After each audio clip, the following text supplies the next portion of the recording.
أعوذ بالله من الشيطان الرجيم اقتلوا يوسف أو اطرحوه أرضا يخل لكم وجه أبيكم وتكونوا من بعده قوما صالحين. یا تو یوسف کو قتل کر دو یا اسے پھینک آؤ کسی ایسی سرزمین میں کہ وہ تنہا ہو جائے تمہارے باپ کے رخ سے، یعنی ان کی توجہ سے ہٹ جائے، اور اس کے بعد تم پھر توبہ کر کے نیک قوم بن جانا. پتا تو ان کو بھی تھا یہ کتنا غلط کام کرنے جا رہے ہیں کہ ایک بیٹے کو اس کے باپ سے جدا کر رہے ہیں. چھوٹی عمر کا ہے، ہارڈلی 10-12 سال عمر ہے. اس نے جو تکلیف کاٹنی ہے وہ تو کاٹنی ہے، اس کے باپ نے جو تکلیف کاٹنی ہے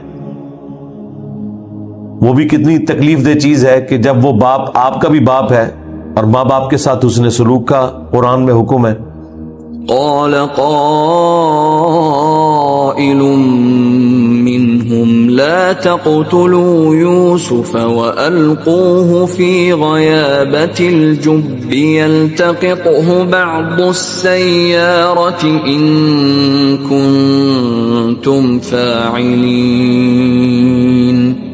تو یہ جب مشورہ لوگ کر رہے تھے تو انہی میں سے، ان کے بھائیوں میں سے ایک شخص نے، کہنے والے نے کہا انہی میں سے کہ مت قتل کرو یوسف کو، اسے پھینک دو کسی گہرے کنویں کے اندر تاکہ کوئی راہ چلتا ہوا مسافر، کوئی قافلہ گزرے تو وہ اسے اپنے ساتھ لے جائے. اگر تم نے کچھ کرنا ہے تو یہ کام کرو. قالوا يا أبانا ما لك لا تأمنا على يوسف وإنا له لناصحون. انہوں نے کہا کہ اے ابا جان، کیا ہوا ہے کہ آپ یوسف کے بارے میں ہم پر اعتبار ہی نہیں کرتے، جبکہ ہم تو اس کے بڑے خیر خواہ ہیں، ہمارے بارے میں آپ بدگمانی نہ کریں. اب دیکھیں پورا پلان پھر جھوٹ کا ایک سلسلہ شروع ہے اور کس طریقے سے یہ ایک سازش تیار ہو رہی ہے. أرسله معنا غدا يرتع ويلعب وإنا له لحافظون. آپ اسے ہمارے ساتھ بھیجیے، کل کے دن وہ خوب کھائے پیے ہمارے ساتھ اور کھیلے کودے، اور بے شک ہم اس کے نگہبان ہیں. قال إني ليحزنني أن تذهبوا به وأخاف أن يأكله الذئب وأنتم عنه غافلون. انہوں نے کہا کہ مجھے یہ بات غم میں مبتلا کرتی ہے کہ تم اسے ساتھ لے جاؤ اور تم اس کے بارے میں غفلت کا شکار ہو اس حال میں کہ اسے بھیڑیا کھا جائے، اور تم اپنی سیر و تفریح کے اندر مگن ہو، تو مجھے یہ چیز ڈر میں مبتلا کرتی ہے. اب دیکھیں کتنی ڈھٹائی ہے کہ جو اندیشہ تھا وہی بہانہ بھی آگے انہوں نے لگایا ہے، اور کوئی بہانہ بھی نہیں تھا. قالوا لئن أكله الذئب ونحن عصبة إنا إذا لخاسرون. انہوں نے کہا کہ اگر کھا جائے ہمارے بھائی کو بھیڑیا جبکہ ہم ایک مضبوط جماعت ہیں، پھر ہم تو بڑے ہی خسارہ والے ہیں. یعنی یہ انہوں نے اپنی طاقت کا اظہار کیا کہ اتنے لگے لتھے ہیں سی کہ 10 بھرا اور ساڑھے بھرا نو بھیڑیا کوئی کھا جائے، ایسے کیسے ہو سکتا ہے؟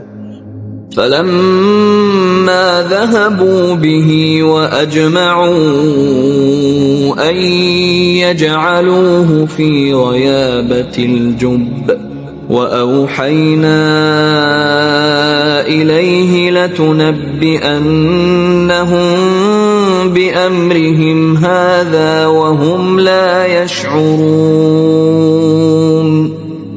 پھر جب وہ بڑے اصرار کے ساتھ اپنے باپ سے مانگ کر اپنے بھائی کو لے گئے اور سب کے سب جمع ہو گئے کہ اسے ہم گہرے کنویں میں ڈال دیں گے، تو پھر انہوں نے وہ اپنی جو ایک سازش تیار کی تھی وہ کر گزرے. تو اس کنویں والی حالت میں حضرت یوسف علیہ السلام اس گہرے کنویں میں تھے, تو اللہ تعالیٰ نے ان کی طرف وحی بھیجی. تو ہم نے اس کی طرف وحی بھیجی ان کی تسلی کے لیے کہ ایک وقت آئے گا کہ تم ضرور اپنے بھائیوں کو اس معاملے کی خبر کر دو گے جو یہ ایک فعل انہوں نے کیا, یعنی ان کی سرزنش کرو گے, اور اس وقت وہ تمہارے اس رتبے کو جانتے بھی نہیں ہوں گے کہ تم کو ہم کس اعلیٰ مقام پر پہنچائیں گے کہ یہ سارے بھائی تمہارے پاس سوالی بن کر آئیں گے. اور اس وقت پھر اس حالت میں جب کہ تم ان پر اختیار بھی رکھتے ہوگے, تم ان کے برے عمل کے بارے میں انہیں خبر دے دو گے. یہ ایک چھوٹی سی بات یوسف علیہ السلام کے لیے بہت بڑی ڈھارس تھی کہ انہوں نے پھر آلموسٹ 40 سال جدائی کے گزارے. وَجَاءُوا أَبَاهُمْ عِشَاءً يَبْكُونَ. اب یہ ساری انہوں نے حرکت جو کرنی تھی وہ کر دی, اور وہ سب کے سب آئے اپنے باپ کے پاس عشاء کے وقت, رات کے وقت, روتے ہوئے, گریہ وزاری کرتے ہوئے. ظاہر ہے کہ رونا تو شرط تھا, رو کے ہی منوایا جا سکتا ہے کہ انہیں بھی غم ہے, ادروائز صرف آ کے ایک خبر دیتے تو وہ اپنی شکل سے کیسے جسٹیفائی کر سکتے تھے. قالوا يا أبانا إنا ذهبنا نستبق وتركنا يوسف عند متاعنا فأكله الذئب وما أنت بمؤمن لنا ولو كنا صادقين. انہوں نے کہا کہ اے ابا جان, ہم آپس میں دوڑ لگا رہے تھے, ایک دوسرے سے آگے نکلنے کی کوشش کر رہے تھے, کھیل کود رہے تھے, اور ہم نے یوسف کو اپنے سامان کے پاس چھوڑ دیا تو اسے بھیڑیا کھا گیا. اب اپنے اس جھوٹ میں طاقت پیدا کرنے کے لیے ساتھ ہی کہہ رہے ہیں اے ابا جان, آپ ہماری بات کا یقین تو نہیں کریں گے, لیکن حقیقت یہی ہے کہ بھیڑیا کھا گیا یوسف کو. اگرچہ ہم سچے بھی ہوں تب بھی آپ نے ہماری اس بات کا یقین نہیں کرنا. ظاہر ہے کہ انہیں پتا تھا یہ کتنی کمزور گراؤنڈ کے اوپر کھڑے ہوئے ہیں.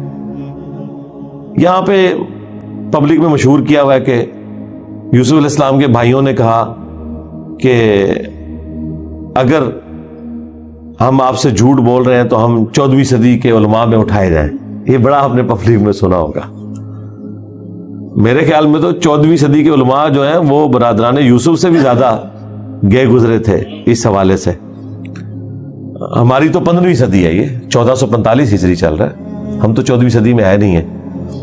14ویں صدی میں وہ علماء ہیں کہ جن کے ناموں پہ آج فرقے بنے ہوئے ہیں, وہ ہیں. یہ 1445 کا مطلب ہے 1400 مکمل ہو کر 45 سال, یعنی 15ویں صدی کے 45 سال گزرے. تو یہ بات ٹھیک ہے یا غلط یقیناً ہے تو سٹوری, لیکن اس کے باوجود اس جھوٹی بات کو بھی ہم صحیح ماننے کے لیے تیار ہیں کہ واقعی اس سے بدترین مثال کوئی اور دی نہیں جا سکتی تھی. تو ہم اس جھوٹ کی بھی تصدیق کر دیتے ہیں کہ مثال کی حد تک تو بات ٹھیک ہے سمجھانے کے لیے. میرا خیال ہے جو علماء کا طبقہ ہے انہیں خود اپنے بزرگوں کے اوپر غور و تفکر کرنا چاہیے 14ویں صدی کے علماء کے بارے میں جو انہوں نے یہ جھوٹ مشہور کیا ہوا تھا. بہرحال جو انہوں نے کرنا تھا وہ کیا. تو اپنی بات میں مزید وزن پیدا کرنے کے لیے وَجَاءُوا عَلَىٰ قَمِيصِهِ بِدَمٍ كَذِبٍ قَالَ بَلْ سَوَّلَتْ لَكُمْ أَنفُسُكُمْ أَمْرًا فَصَبْرٌ جَمِيلٌ وَاللَّهُ الْمُسْتَعَانُ عَلَىٰ مَا تَصِفُونَ. وہ لے آئے یوسف علیہ السلام کی قمیض کے اوپر جھوٹا خون لگا کر. اب خون ظاہر ہے وہ انسانی خون تو نہیں تھا، کسی بھیڑ بکری کا خون لگایا ہوگا انہوں نے، اور اس میں ان سے مس ہینڈلنگ بھی ہوگی، جو ہمیں روایتوں میں ملتا ہے، قرآن میں تو اس کی کوئی تفصیل نہیں ہے کہ وہ قمیض بالکل صحیح سلامت تھی. اگر بھیڑیے نے یوسف علیہ السلام کو کھایا ہوتا تو کپڑے کی جو قمیض ہے وہ بھی تار تار ہو جاتی، تو وہ ثابت قمیض کے اوپر ہی خون لگا کے آ گئے. تو یہ بات صحیح بھی لگتی ہے کیونکہ حضرت یعقوب علیہ السلام کو قرائن کے ذریعے پتہ چل گیا کہ انہوں نے یہ سب کچھ جھوٹ گھڑا ہے. تو آپ نے فرمایا بلکہ تمہارے نفسوں نے تمہارے لیے آراستہ کر دیا ہے تمہارا یہ کام جو تم نے جرم کیا ہے، تو میں اس معاملے میں صبر ہی کروں گا اور اللہ تعالی سے مدد مانگوں گا اس پر جو تم نے میرے ساتھ یہ دھوکہ بازی کی ہے، اس معاملے میں اللہ ہی سے مدد طلب کروں گا. وجاءت سيارة فأرسلوا واردهم فأدلى دلوه قال يا بشرى هذا غلام وأسروه بضاعة والله عليم بما يعملون. تو وہاں سے ایک قافلہ گزرا، تو وہ قافلے نے پانی کے لیے اپنا جو ایک پیمانہ تھا یا برتن تھا، ڈول، وہ لٹکایا رسی کے ساتھ. تو ظاہر ہے کہ جب وہ ڈول نیچے پہنچا تو وہی کے ذریعے یوسف علیہ السلام کو بتا دیا گیا تھا کہ آپ کو نکالنے کا ہم سبب کریں گے. تو یوسف علیہ السلام اس ڈول کو پکڑ کر یا رسی کو پکڑ کر باہر نکل آئے، کیونکہ وہ اندھیرا کنواں تھا، اتنا نظر تو نیچے کوئی لائٹنگ وغیرہ والا معاملہ تو نہیں تھا. انہوں نے تو سمجھا ہوگا پانی اس میں آ گیا ہے یا اتنا وزنی کیوں ہے، انہوں نے تو کھینچا اور رسی مضبوط تھی، وہ بچے کا وزن بھی اس نے سہار لیا. تو جب وہ باہر نکالا تو انہوں نے کہا خوشخبری، یہ تو ہمیں ایک اتنا خوبصورت بچہ مل گیا ہے.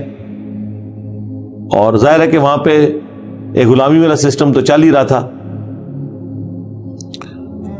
اور پلس یہ ہے کہ ان کو ایک خوبصورت غلام مل گیا جس کی قیمت بھی اچھی لگ سکتی تھی. تو انہوں نے چھپا دیا اسے متاع گراں سمجھتے ہوئے، اور وہ خوب جو کچھ کر رہے تھے خوب اللہ تعالی جاننے والا تھا کہ وہ کیا کر رہے تھے. وَشَرَوْهُ بِثَمَنٍ بَخْسٍ دَرَاهِمَ مَعْدُودَةٍ وَكَانُوا فِيهِ مِنَ الزَّاهِدِينَ. تو انہوں نے بیچ ڈالا یوسف کو حقیر سی قیمت کے عوض، اور وہ اسی معاملے میں زاہد ہو گئے، اور انہوں نے اس کو غنیمت سمجھتے ہوئے قبول کر لیا. ظاہر ہے مفت کا مال تھا تو جتنی بھی قیمت مل جائے وہ اس کے اوپر راضی ہو گئے. اچھا، قرآن کے اس اسلوب سے تو یہی لگ رہا ہے کہ یہاں پہ چند حقیر داموں کے عوض جو بیچنے کا ذکر ہے وہ اس قافلے کا ہے کہ جس قافلے نے ان کو نکالا اور مصر میں جا کے بیچ دیا.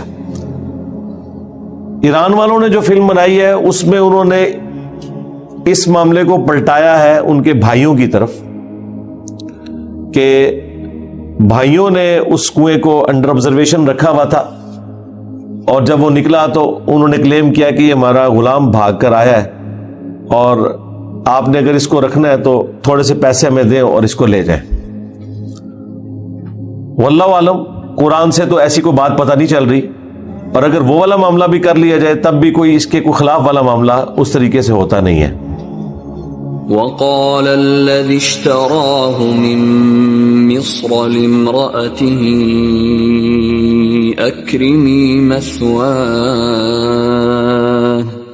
أكرمي مثواه عسى أن ينفعنا أو نتخذه ولدا وكذلك مكنا ليوسف في الأرض ولنعلمه من تأويل الأحاديث واللہ غالب علی امرہ ولکن اکثر الناس لا یعلمون۔ تو کہا اس شخص نے جس نے یوسف علیہ السلام کو خریدا تھا اہل مصر میں سے، اپنی بیوی سے اس نے کہا اسے خوب عزت اور اکرام کے ساتھ ٹھہراؤ۔ وہ عزیز مصر تھا، یعنی جو بادشاہ تھا مصر کا، اس کا آپ سمجھ لیں اسسٹنٹ، سیکنڈ، جو اس کا وزیر تھا۔ آج کل تو وزیر اعظم جو ہے وہ چیف ایگزیکٹو ہوتا ہے نا، اس زمانے میں بادشاہ کا ایک وزیر ہوتا تھا جو سب کچھ دیکھتا تھا، وہ عزیز مصر کہلاتا تھا۔ اس نے خریدا اسے اور اس نے اپنی بیوی کو کہا کہ اسے ٹھہراؤ اپنے پاس، قریب ہے کہ یہ ہمیں کوئی نفع پہنچائے، کیونکہ شکل تو غلاموں والی نہیں تھی اور جو بیچ رہے تھے انہوں نے بھی یہ بتایا کہ لکھنا پڑھنا بھی جانتا ہے، تو ایک غلاموں سے ہٹ کے ہے، تو ہو سکتا ہے انقریب ہمیں یہ کوئی فائدہ پہنچائے یا ہم اسے اپنا بیٹا ہی بنا لیں۔ اور بیٹا وہ بنانے کے لیے اس لیے تیار تھے کہ اس کی شکل کوئی غلاموں والی نہیں تھی، ورنہ یہ حبشی غلام ہی عموماً انہی کا ہی کاروبار ہوا کرتا تھا، تو اس کے اوپر کوئی ٹونٹ بھی نہیں ان کو کر سکتا تھا کہ اس کی تو شکل ہی غلاموں والی ہے۔ تو انہوں نے دونوں آپشن رکھے۔ اس سے یہی لگتا ہے کہ وہ بے اولاد تھے، اسی لیے اس نے اپنی بیوی سے کہا کہ ایک تو ہمارے کام کاج کر دے گا، ہمیں فائدہ پہنچائے گا، نہ بھی ہوا ایٹ لیسٹ ہم یہ ہے کہ اس کو بیٹا بنا لیں گے۔ اور یوں ہم نے، اللہ تعالیٰ فرماتا ہے، یوسف علیہ السلام کو زمین میں اپنی حکمت سے ایک تمکن اختیار فرمایا ان کے حق میں، کہ انہیں ہم نے ایک ایسی جگہ کے اوپر فائز کر دیا کہ جہاں وہ ایکسپیرینس بھی گین کر سکتے تھے، ان کی رہائش کا بندوبست بھی ہو گیا۔ سب سے بڑے وزیر کے گھر میں رہنا تو ظاہر ہے کہ وہ بھلے کوئی بچی کچی خوراک ہو لیکن ایک اچھی خوراک، اور پھر وہاں پہ جتنی میٹنگز ہوتی تھیں اس میں وہ کھانا سرو کرتے تھے، اور یوں ان کا انٹریکشن بھی باقی وزراء سے رہتا تھا، سیکھ گئے۔ یہ ساری کی ساری چیزیں اللہ تعالیٰ نے انہیں زمین میں ایک تمکن اختیار کر دیا تاکہ ہم انہیں سکھا دیں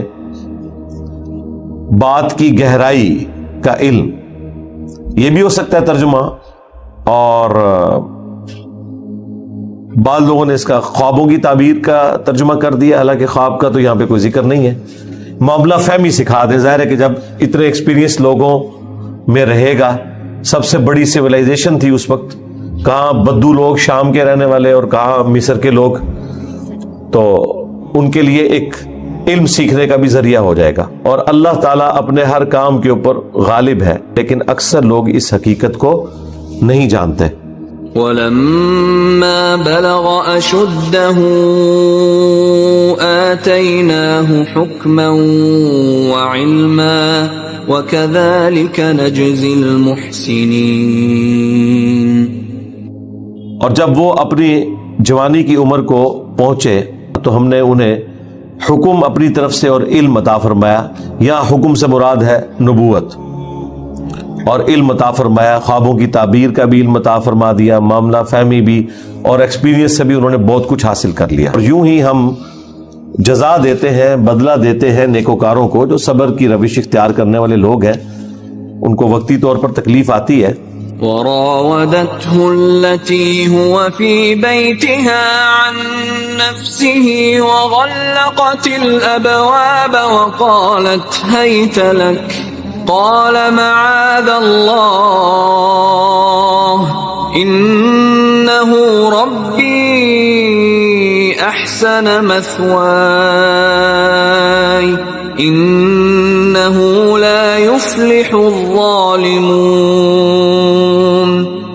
اور بہلانے پھسلانے لگی وہ عورت جس کے گھر میں وہ تھے، یعنی وہی جس نے ان کو بیٹے کی طرح پالا تھا، اس پہ ایسا شیطان سوار ہوا کہ اس نے یوسف علیہ السلام کو برائی کی طرف بلایا اور اس نے تمام دروازے بند کر دیے۔ تو اس نے کہا کہ تم میری اس خواہش کو پورا کرو۔ انہوں نے کہا میں اللہ کی پناہ میں آتا ہوں، بے شک میرا جو رب ہے وہ میرا محسن ہے، اس نے مجھے بڑی عزت دی ہے۔ یہاں رب سے مراد سورہ یوسف کے اسلوب میں جو رب آ رہا ہے وہ مالک کے لیے آ رہا ہے، آگے بھی چل کے رب کا لفظ آئے گا مالک کے لیے۔ تو انہوں نے کہا کہ میں اللہ کی پناہ میں آتا ہوں، بے شک جو میرا مالک ہے یعنی تیرا خامن اس نے میری بڑی عزت افزائی کی ہے، وہ میرا محسن ہے، میں اس کے ساتھ غداری کیسے کر سکتا ہوں؟ اور اگر یہ ربی سے مراد آپ اللہ کی طرف لے جائیں تب بھی درست ہے، دونوں باتیں بیک وقت درست ہیں، لیکن اکثر جو ترجمہ کرنے والے ہیں انہوں نے ربی کی ضمیر لوٹائی ہے اس کے خاوند کی طرف، اس عورت کے خاوند کی طرف جو کہ یوسف علیہ السلام کا مالک بھی تھا۔ بے شک جو ظلم کرنے والے ہیں وہ کبھی فلاح نہیں پا سکتے۔ وَلَقَدْ هَمَّتْ بِهِ وَهَمَّ بِهَا لَوْلَا أَن رَّأَىٰ بُرْهَانَ رَبِّهِ كَذَٰلِكَ لِنَصْرِفَ عَنْهُ السُّوءَ وَالْفَحْشَاءَ إِنَّهُ مِنْ عِبَادِنَا الْمُخْلَصِينَ۔ اور بے شک اس عورت نے برائی کے ساتھ قصد کیا اس کا، یوسف کا، اور یوسف بھی اس عورت کا قصد کر لیتا اگر وہ اپنے رب کی روشن دلیل نہ دیکھ لیتا۔ اس سے یہ بات بھی پتہ چلی کہ یوسف علیہ السلام بھی برائی کر سکتے تھے اگر اللہ تعالیٰ اسپیشل ان کی پروٹیکشن نہ کرتا۔ اور دوسرا، مرزانہ طور پر یوسف علیہ السلام کو اللہ تعالیٰ نے کوئی ایسی چیز دکھائی جس کی وجہ سے وہ اس برائی سے بچ گئے۔ ظاہر ہے کوئی سبب تو اللہ تعالیٰ نے بنانا ہوتا ہے۔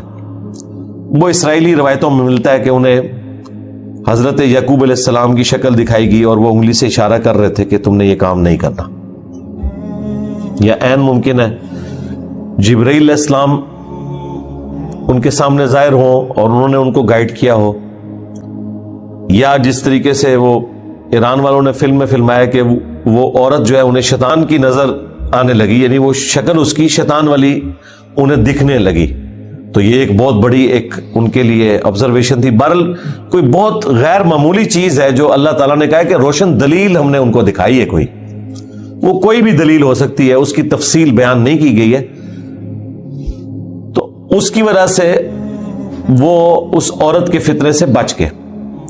اس سے یہ بھی پتا چلا کہ یہ اتنا بڑا فتنہ ہے کہ وہ عورت جو اس کی ماں تھی، منہ بولی ماں تو تھی،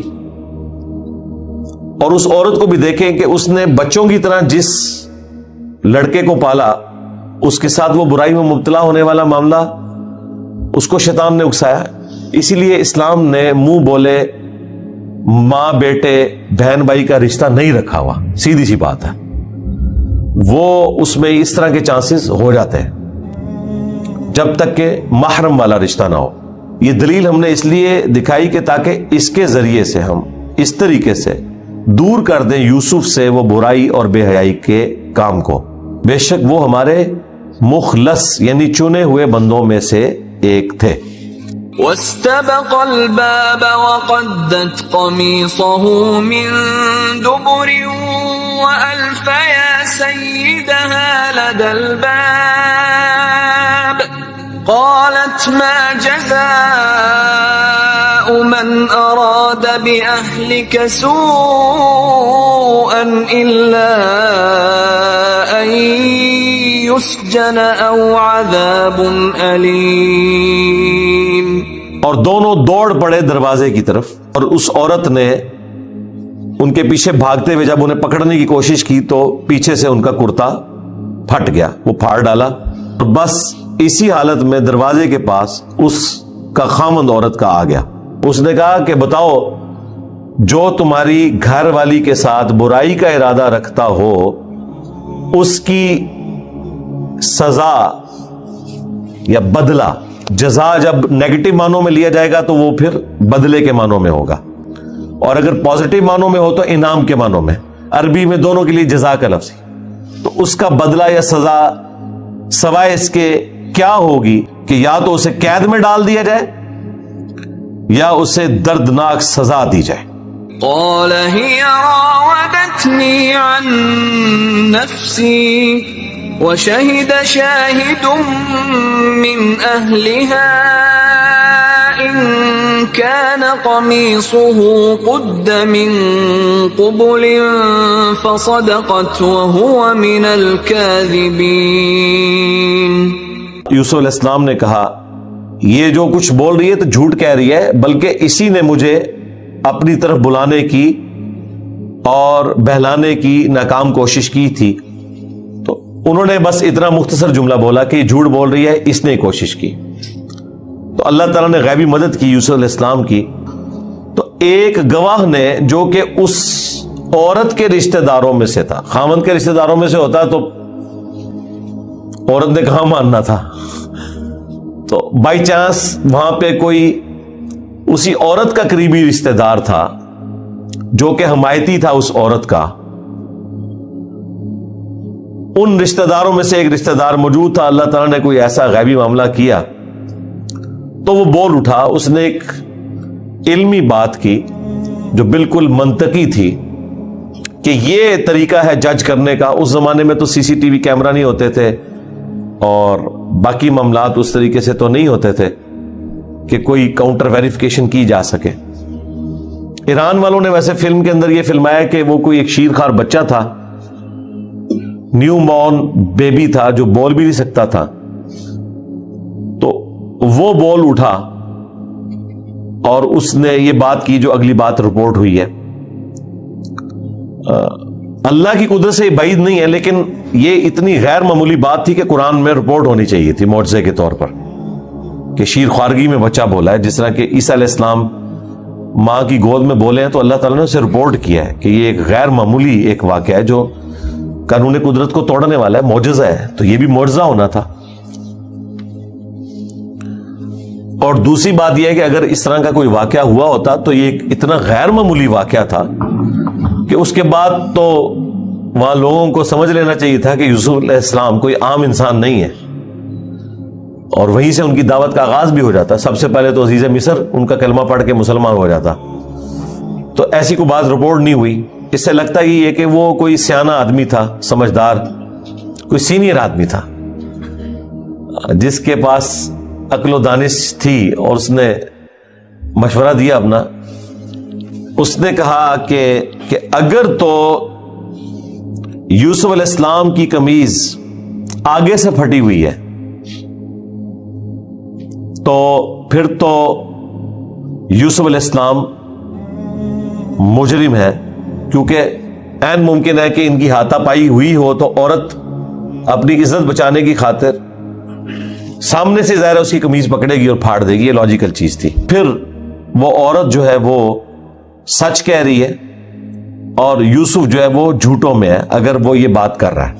وَإِن كَانَ قَمِيصُهُ قُدَّ مِن دُبُرٍ فَكَذَبَتْ وَهُوَ مِنَ الصَّادِقِينَ. اور اگر قمیض پیچھے سے پھٹی ہوئی ہے تو یہ تو پھر سیدھا اشارہ ہے کہ یوسف نے بھاگنے کی کوشش کی اور اس عورت نے اسے اپنی طرف کھینچا ہے. یہ لاجیکل بھی ہے کہ اسی قسم کا ہی کوئی معاملہ فٹ ان بیٹھتا ہے. اور اگر یہ پیچھے سے قمیض پھٹی ہوئی ہے تو پھر یہ عورت جھوٹی ہے اور وہ سچوں میں سے ہے. فَلَمَّا رَأَىٰ قَمِيصَهُ قُدَّ مِن دُبُرٍ قَالَ إِنَّهُ مِن كَيْدِكُنَّ إِنَّ كَيْدَكُنَّ عَظِيمٌ. پس جب عزیز مصر نے اس کی قمیض کو دیکھا کہ وہ پیچھے سے پھٹی ہوئی تھی تو اسے سمجھ آ گئی. سمجھدار تھا، ہٹ دھرم نہیں تھا. اس نے اپنی بیوی کی سائیڈ بھی نہیں لی، سچائی کے لیے کھڑا ہوا. ظاہر ہے کہ یہ اتنی بڑی بڑی سلطنتیں انصاف کے اوپر ہی چل رہی تھیں. بے دینی کے باوجود انصاف اور عدل کی وجہ سے ہی تو کامیاب تھیں کہ یہ تم عورتوں کا ہی فریب ہے، اور بے شک تم عورتوں کا مکر و فریب انتہائی خطرناک ہوتا ہے. یوسف اعرض عن هذا واستغفری لذنبک انک کنت من الخاطئین. اور پھر عزیز مصر نے یوسف علیہ السلام سے کہا تو ایک اچھا انسان ہے، اس معاملے کو جانے دو. یعنی یہ جو گھر کے اندر معاملہ ہوا ہے یہ پردے میں ہی رہے، تم نے باہر کسی سے بات نہیں کرنی، اس معاملے کو یہیں دفن کر دو. ظاہر ہے کہ اتنی تو اس نے اپنی بیوی کو فیور دی کہ اسے سزا نہیں دی، ناراض تو ہوا ہوگا فلم میں تو انہوں نے دکھایا کہ وہ مرتے دم تک پھر ناراض ہی رہا ہے، بس ضرورتاً یہ گفتگو کرتا تھا، اور یہ ریالٹی بھی لگتی ہے اسی طرح ہی ہوا ہوگا کہ ایک عورت کو اتنی عزت سے رکھا ہو اتنے بڑے منصب کے اوپر، اور پھر وہ اس قسم کی حرکت کرے. اور اپنی بیوی سے اس نے کہا کہ تو اپنے گناہ کی معافی مانگ، بے شک تو ہی قصورواروں میں شامل ہے. وقال نسوة في المدينة امرأة العزيز تراود فتاها عن نفسه قد شغفها حبا إنا لنراها في ضلال مبين. اور کہنے لگیں اس شہر کی عورتیں جو عزیز مصر کی بیوی ہے، وہ تو اپنے نوجوان غلام کو اپنے نفس کے لیے ورگلانا چاہتی تھی، اور یہ وہ ٹونٹ کے طور پہ بات کر رہی ہیں کہ دیکھو کتنی گئی گزری ہے کہ اس نے یہ برائی والا جو معاملہ ہے وہ بھی اپنے غلام کے ساتھ کیا ہے. بے شک غلام کی محبت اس کے دل میں گھر کر گئی ہے. یہ تو بالکل ہی گئی گزری ہے، گمراہی میں ڈوب چکی ہے. اب یہاں پہ گمراہی میں ڈوبنا یہ نہیں ہے کہ وہ اسے کوئی گناہ کے طور پر، یعنی ایک ہماری جو نارمز چل رہی ہیں معاشرے کی اس کے اعتبار سے تو مطلب اتنی گئی گزری ہے یہ ان معنوں میں ہے. فلما سمعت بمكرهن أرسلت إليهن وأعتدت لهن متكئا وآتت كل واحدة منهن سكينا وقالت اخرج عليهن فلما رأينه أكبرنه وقطعن أيديهن وقلن حاش لله ما هذا بشرا إن هذا إلا ملك كريم. پس جب اس قسم کی مکرانہ جو باتیں تھیں وہ سنی اس عورت نے کہ اچھا یہ میری وکیلیاں کر دی بھی نے، پنجابی میں کہتے ہیں میری غیبت کر رہی ہیں، تو اس نے سب کی طرف پیغام بھیجا اور اس نے ان کے لیے ایک باقاعدہ مسندیں ارینج کی. کوئی آپ سمجھ لیں کوئی ڈنر پارٹی یا کوئی لنچ ارینج کیا. اس زمانے میں یہ معاملات ہوتے تھے، اور ظاہر ہے کہ اس میں اس نے عام مصر کی عورتیں تو نہیں بلائی ہیں، جو حکومتی لیول کے جو چھوٹے وزیر تھے ان کی بیویوں کو اس نے مدعو کیا، صوبائی وزیر یا وفاقی وزیر. تو ان کے لیے اس نے مسند تیار کی اور ان میں سے ہر ایک کو اس نے ایک چھری دے دی اور پھر یوسف کو کہا کہ ان عورتوں کے سامنے آؤ. اس سے یہ لگتا ہے کہ ان کا آنا جانا باہر نہیں تھا، بڑے بڑے محل تھے، تو انہوں نے اس کو اندر ہی سارا کچھ پرورش والا معاملہ کیا، اور یہی انہوں نے ویڈیو میں دکھایا. وہ تو پورے پورے سٹیز آباد تھے، تو عورتوں کو یہ نہیں پتا تھا کہ وہ کتنے خوبصورت ہیں، یوسف علیہ السلام کا جو حسن ہے. تو اس محفل کے اندر یوسف علیہ السلام کو بلایا، ظاہر ہے غلام تھے، انہوں نے آرڈر تو قبول کرنا تھا. تو جب انہوں نے دیکھا یوسف علیہ السلام کی طرف، ظاہر ہے کہ اللہ کے پیغمبر بھی تھے، خوبصورت بھی تھے، پھر ان کے ایک چہرے کی وجاہت تھی، تو انہوں نے اس کو بہت بڑا خیال کیا، اور بس اسی کشمکش میں انہوں نے اپنی انگلیاں کاٹ لیں، یعنی زخمی کر لی. یہ نہیں ہے کہ انگلیاں کاٹ دی ہیں، یہ نہیں. اور ظاہر ہے کہ قرآن پاک مختصر بات کر رہا ہے، اس میں فیلنگ دی بلینکس ہم کر سکتے ہیں. جو ہمیں روایتوں سے پتہ چلتا ہے کہ وہ سیب دیے، کھانے کے لیے پیش کیے اور چھریاں ان کے ہاتھوں میں دی. بس عین اس لمحے میں جب وہ سیب کاٹ رہی تھی، کاٹنے کے دوران ذرا وہ چھلکا اتار رہی ہوں گی. یوسف علیہ السلام جب آئے تو ان کی طرف متوجہ ہوئی وہ عورتیں، تو وہ کاٹتے ہوئے اس میں ایسی متوجہ ہوئی کہ ان کے ہاتھوں کا بھی کوئی پورشن کٹ گیا. جس طرح ہمارے ڈاکٹر سار صاحب استاد کہا کرتے تھے کہ عین ممکن ہے کہ کسی عورت کا ہاتھ زخمی ہوا اور یوسف علیہ السلام چونکہ غلام تھے وہ اس کی مرہم پٹی کرنے کے لیے اس کے قریب ہوئے ہوں، تو باقی عورتوں نے جان بوجھ کے ہی وہ اپنے ہاتھ تھوڑے تھوڑے کاٹ لیے ہوں توجہ حاصل کرنے کے لیے. جس طرح گھر میں بھی بچوں سے بھی ایسا معاملہ ہو جاتا ہے، اگر کسی بچے سے دوسرے بچے کو زخم لگ جائے تو وہ اپنے آپ کو تھوڑا بہت زخم لگا لیتا ہے مظلوم بننے کے لیے، یا کوئی ایسی ایکٹیویٹی پرفارم کرتا ہے۔ بہرحال کچھ بھی ہوا، ایک ایکسٹراڈنری واقعہ تھا، باقیوں کے بھی ہاتھ زخمی ہو گئے، تو وہ تعجب میں انہوں نے کہا کہ سبحان اللہ، اللہ پاک ہے، یہ تو انسان نہیں لگتا، یہ تو نہیں مگر کوئی بہت معزز فرشتہ۔ یہاں جو اللہ کا لفظ آیا ہے یا فرشتے کا ذکر ہے، اس سے مراد قطعاً یہ نہیں کہ وہ اللہ میں یا فرشتوں میں ماننے والے تھے، جو ایک محاورتاً باتیں چل رہی ہوتی تھی نا۔ جس طرح ہم دیکھیں ہمارے ریلیجن میں کہیں دیوتا کا کانسیپٹ نہیں ہے، لیکن یہاں پر بھی جب صحافی حضرات گفتگو کرتے ہیں تو کسی پولیٹیکل لیڈر کا ذکر کرتے ہوئے جب وہ اپنے آپ کو بڑا سمجھتا ہے تو کہتے ہیں جی یہ تو دیوتا بن رہا ہے، یہ تو مہاتما ہے۔ حالانکہ یہ کانسیپٹ تو ہمارے ریلیجن میں نہیں ہے، لیکن چونکہ محاورتاً چیزیں چل رہی ہوتی ہیں۔ اسی طریقے سے زمینی خدا، یہ ٹرم بھی بولی جاتی ہے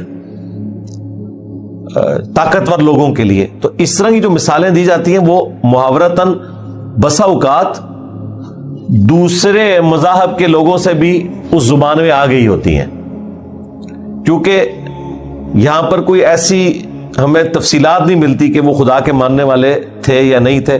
اس کے الٹ ضرور ملے گا جب یوسف علیہ السلام جیل میں جائیں گے اور وہاں دعوت توحید رکھیں گے اور وہ بتائیں گے کہ یہ جو بت تم نے گھڑ لیے ہیں اللہ تعالیٰ نے ان کی کوئی سند نازل نہیں کی، تو عین ممکن ہے ان کا بھی وہی عقیدہ ہو کہ اوپر ایک خدا ہے، باقی یہ چھوٹے چھوٹے جو آلیہ ہیں جن کے بت بنائے ہوئے ہیں، چھوٹے چھوٹے دیوتا ہیں، گاڈز ہیں، اس قسم کا ہی ان کا کنسیپٹ ہو۔ تو اس کنسیپٹ میں بڑے خدا کو اللہ کہا جائے اور آسمانی کوئی مخلوق ہے اس کے لیے فرشتے کی ٹرم ہو، تو اس اعتبار سے چل رہی ہو۔ بہرحال توحید وہاں اس فارم میں موجود نہیں تھی، وہ وہی بت پرستی کے عقائد و نظریات تھے جو اگلی قوموں میں ایگزسٹ کرتے تھے، اور اللہ تعالیٰ پیغمبروں کے ذریعے ان کی تطہیر کرتا تھا۔ تو ایتھیسٹ نہیں تھے، خدا میں بلیو کرنے والے تھے وہ۔ بہرحال وہ ٹوٹی پوٹی فارم میں ایک توحید کا ایک معاملہ چل رہا تھا۔ تو انہوں نے کہا کہ یہ تو انسان لگتا ہی نہیں ہے، یہ تو ایک مقرب فرشتہ ہے۔ قالت فذلكن الذي لمتنني فيه ولقد راودته عن نفسه فاستعصم ولئن لم يفعل ما آمره ليسجنن وليكون من الصاغرين۔ اب تو موقع مل گیا عزیز مصر کی بیوی کو، جس کا نام زلیخا رپورٹ ہوا ہے تورات کے اندر، یہ ہے وہ جس کے بارے میں تم مجھے ملامت کر رہی تھی۔ تو دیکھ لو تمہاری حالت کیا ہوئی ہے کہ ایک دفعہ دیکھا ہے تو تمہارے ساتھ ایسا معاملہ ہو گیا ہے، اور میرے تو یہ گھر میں رہتا ہے۔ یعنی وہ اپنے گناہ کو ابھی بھی جسٹیفائی کر رہی ہے، اپنی اس بغاوت کو۔ اور دیکھیں اگلی دلیری، میں نے اسے بہت کوشش کی ہے اپنی طرف بلانے کی، لیکن اس نے اپنے آپ کو بچا کے رکھا ہے بڑا پکا ہے یہ یار۔ وہ تو اس کو برائی کے طور پہ ذکر کر رہے ہوں گے نا، کوئی تعریف کے لیے نہیں کیا، کیونکہ اگلے الفاظ دیکھیں، اگر اس نے وہ کام نہ کیا برائی کا جس کی طرف میں اسے مائل کر رہی ہوں، میں ضرور اسے قید میں ڈلوا دوں گی، یہ قید میں ڈلوا دیا جائے گا تو یہ ضرور ہو جائے گا چھوٹے لوگوں میں، بے آبرو لوگوں میں ذلیل و خوار ہو جائے گا۔ یعنی وہ یہ سمجھتے تھے جب آپ کسی کو جیل میں ڈلوا رہے ہیں تو اسے جیل ہوگی تو مراد یہ کہ مجرم ہے، تو یہ کام میں اس کے ساتھ کروں گی۔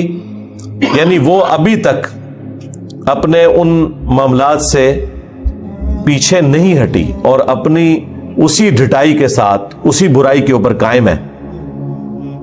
اب اس نے تو اپنا پورا پلان کیا ہوا تھا کہ میں اس صورت میں جب یہ میری بات نہیں مانے گا اسے جیل میں ڈلواؤں گی، اور اللہ تعالیٰ کا بھی پلان تھا کہ یوسف علیہ السلام کو یہ بات کلک کی کہ اس وقت اس عورت سے جان چھڑانے کا ذریعہ اب قید خانہ ہی ہے۔ تو پھر انہوں نے اگلی آیات میں آئے گا، وہ انشاءاللہ اگلی دفعہ ہم کور کریں گے، اللہ تعالیٰ سے دعا کی کہ بجائے اس کے کہ میں اس برائی میں مبتلا ہوں تو یا اللہ مجھے جیل کی زندگی قید خانے کی عزیز ہے اس چیز سے کہ میں برائی میں مبتلا ہو جاؤں اور تیرا باغی ہو جاؤں. دیکھیں انہوں نے گناہ سے بدکاری سے بچنے کے لیے تکلیف برداشت کر لی.